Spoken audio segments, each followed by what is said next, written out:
This was the first property Dina and I ever bought. The 2020, when COVID hit, our businesses were shut down, and I don't think I'd taken a day off for probably close to 5 years. So when we got locked down, at first it was a little bit okay.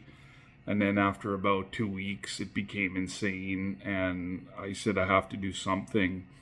And I'm not very good at carpentry. And that was pretty much the only industry that was really operating at the time. People were still building houses, but that was about it. And so I said to myself, well, what skill set do I have?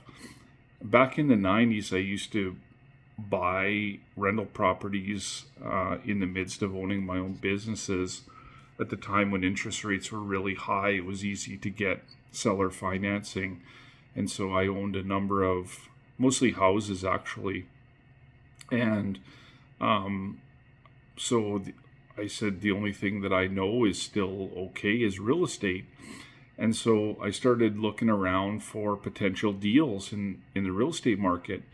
And we came across this listing, I think it was on Kijiji, and they had, it was a portfolio of single family houses in Regina, Saskatchewan. And being as we didn't have anything to do because we were shuttered in our homes, I said to my wife, let's pack up the car and head to Regina and take a look at these properties. So we contacted the owners. We, had a good conversation with them. They actually lived in BC as well. They had a property manager that lived in Regina who looked after their portfolio. So we met with her. We went through the houses. Ultimately, we didn't buy those houses because they all had foundation problems and they didn't cash flow very well at all. So we didn't purchase those, but on our way back, we decided to stop in Calgary where we have some family. And I was looking through the real estate guide and saw a townhouse that was pretty close to where we were staying. And I called the realtor and asked if we could take a look at it. Anyway, long story short, the realtor that was supposed to show us didn't show up, but another one did, who wound up being a great blessing in disguise. We put an offer in on this townhouse thinking that it would be accepted because we gave her very specific parameters of what we were looking for. She called me back a day later, said, I'm really sorry we didn't get this deal. And she felt really bad about it. So about 4 or 5 days later, she called me up and she said, Derek, I feel bad that we didn't get this deal. But she said, we have a colleague in our office who has a multifamily property of 8 units. Would you be interested in it instead? And we were like, yeah, of course we would. Who wouldn't be? So we put a deal in. We wound up getting an offer accepted on the property. My wife and I flew out to take a look at it, and it was everything we'd hoped it was. It was great property.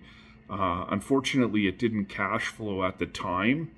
But one of the things that I'm pretty good at is deal structure. I'm able to negotiate things and find solutions.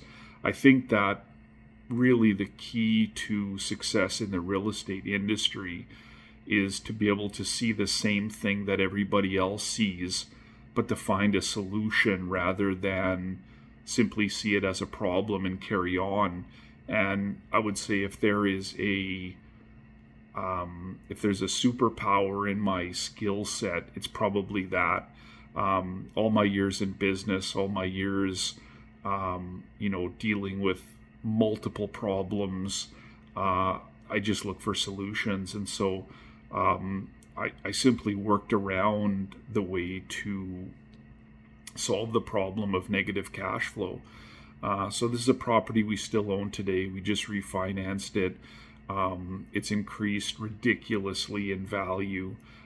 We have almost $700,000 in equity in the property in the 3 years that we purchased it.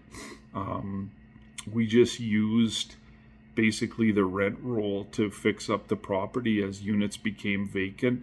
We fixed them up and then rented them out for higher prices. And that was pretty much what we did. And today we have a really great cash flowing asset that will be a long-term hold in our portfolio. Great. Have a nice day.